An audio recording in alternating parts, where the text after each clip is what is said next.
So in 2008, the economy was changing, and I found myself leaving the corporate world.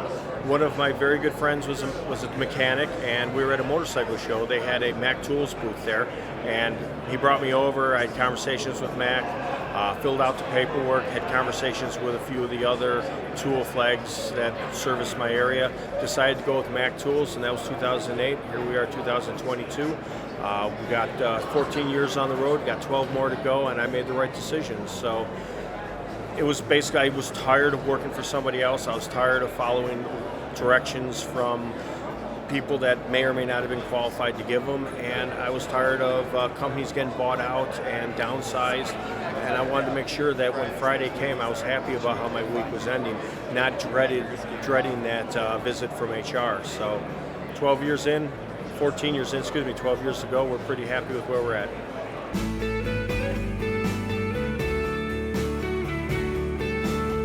So mobile tool dealers starting out, it is a scary time, but it's not something that,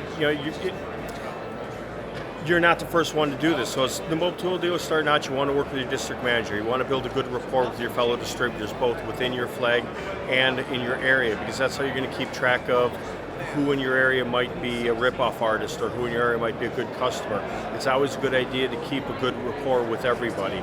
You have a good rapport with your district manager. You want to have a good rapport with the regional manager and with your customer service people at the company that you are representing.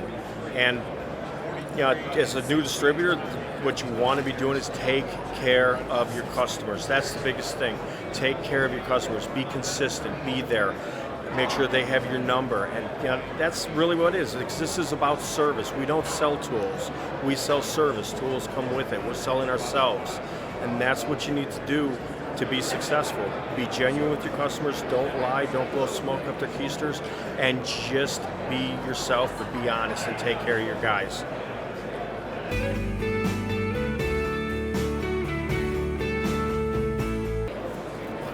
You always want to be cognizant of where, what time of day it is. You are going to have those days where you're not going to be able to get to your next stop, or you may have an issue with your truck.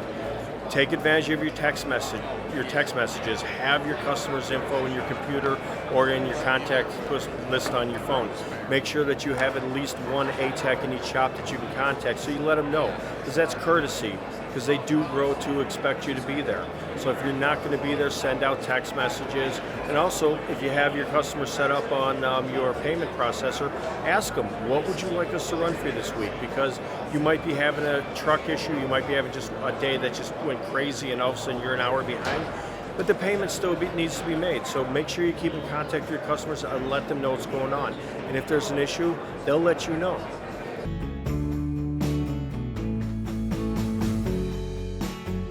So as far as communication with your customers go, text messaging is great. Social media is really developing, where if you set up a Facebook page, an Instagram page, and you have your customers, a good majority of them on it, you can communicate that way too. And let them know about specials coming up. Let them know if you're on vacation. Let them know if you're at a tool show or whatever the case may be. But you also want to have a good text message base going on, so that way, say you are not running a Friday, or your truck goes down, or whatever the case may be, or you see a sale going on because your flag has contacted you and said, hey, we got these on sale. You may know that Johnny Smith might be looking for this, and you can send him a text. Hey, I got this going on. You can take a picture of whatever and let him know. Or say you have that new trade-in toolbox that just came on your truck. You got your list of people. Picture says 1,000 words, and it also gives them time to marinate on it. So text messaging, social media, most of their texts may not have time to do a phone call, and that can eat up a few minutes, where a text message is just, boop, there you are. So it's a combination of things.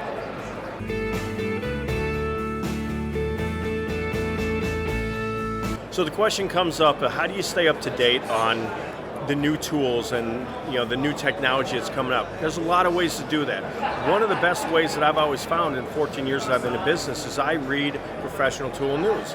So the dealer news, I read that. I go through it cover to cover. There's a lot of good information in there. There's always resources in there. There's new tools, and there's also sales strategies that other dealers are using, because every professional distributor out there has good ideas out there that you can take.